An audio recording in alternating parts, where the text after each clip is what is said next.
Ang mabuting balita ng Panginoon ayon kay San Lucas. Noong panahong iyon, sumama kay Jesus ang napakaraming tao. Humarap siya sa kanila at kanyang sinabi, "Hindi maaaring maging alagad ko ang sinumang umiibig sa kanyang ama at ina, asawa at mga anak, mga kapatid, at maging sa sarili niyang buhay ng higit sa akin. Ang sinumang hindi magpasan ng sariling krus at sumunod sa akin ay hindi maaaring maging alagad ko. Kung ang isa sa inyo'y nagbabalak magtayo ng tore, hindi ba uupo muna siya at tatayahin ang magugugol para malaman kung may sapat siyang salaping may pagpapatapos niyon? Baka mailagay ang mga pundasyon, ngunit hindi naman maipatapos, siya'y kukutyain ng lahat ng makakakita nito. Sasabihin nila, nagsimulang magtayo ang taong ito, pero hindi naipatapos. O sinong hari na makikipagdigma sa kapwa-hari ang hindi muna uupo at pag-aaralang mabuti kung ang 10,000 niyang kawal ay maisasagupa sa kalaban na may 20,000 tauhan, at kung hindi niya kaya, malayo pa ang kalaban, ay magsusugo na siya ng mga kinatawan upang makipagkasundo.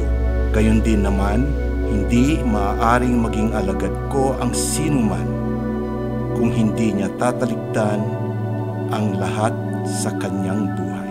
Ang mabuting balita ng Panginoon. Pinupuri ka namin, Panginoong Hesukristo. Uuwi ka rin ba? Ito ang tanong na hindi ko malilimutan. Kahit maraming taon nang nakaraan, ay uuwi ka ba?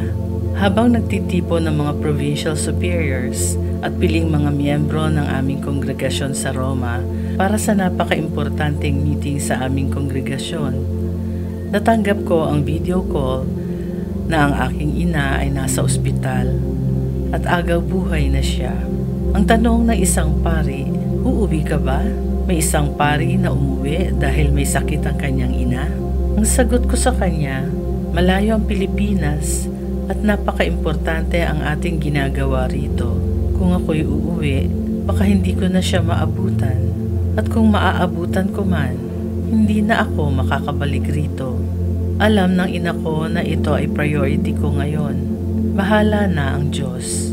Sa kabila nito, pinagbigyan ng Diyos ng maraming taon pa ang aking ina hanggang sumakabilang buhay siya. May mga pagkakataon sa ating buhay, nagagawa tayo ng malaking desisyon para sa Diyos at sa kapwa. Saan mang estado ng buhay, tayo ay tinatawag upang magsilbi. Pinili kong magmiyembro ng Society of St. Paul at tumugon kay Jesus upang magpari. Hindi ko pinili ang mga responsibilidad na iniatang sa akin ng kongregasyon. Tinanggap ko lang ang mga trabaho na binibigay ng mga superior. Sabi ko sa sarili ko, bahala na ang Diyos. Gagampanan ko sa abot ng aking makakaya ang aking trabaho. Naniniwala ako na ito ay isang tawag rin ng Diyos at hindi niya ako pababayaan sa aking paglalakbay at pagganap ng aking responsibilidad sa mundong ito. Kasama ni Jesus ang kanyang mga alagad at ang maraming tao habang naglalakbay sila patungong Jerusalem. Sinabi ni Jesus sa kanila na kung susunod sila sa kanya, ito na ang priority sa kanilang buhay. Hindi sinabi ni Jesus sa kanila na huwag mahalin ang mga magulang, mga asawa at kapatid o ang mga sarili. At dinugtungan pa ni Jesus sa pagsasabi na ang hindi pwedeng maging alagad niya ay ang di nagpapasan ng kanyang krus. Ano ba talaga ang krus? Tiyak na hindi kahoy lamang, kundi ito'y tumutukoy sa mga bigat na binabalikat o mga problema ng mga tao dala ng kanilang pagsunod kay Jesus. May mga pangyayari na hindi natin maiiwasan at nagiging biktima tayo sa mga karahasan ng iba. Gusto na natin magbitiw sa gitna ng kahirapan. Kaya mahirap sumunod. Ngunit nagbabala na si Jesus na hindi madali ang sumunod sa Kanya at alam natin ang kahihinatnan ng ating desisyon. Ito ang ibig sabihin ng talinhaga ni Jesus tungkol sa dalawang tao sa ating ebanghelyo.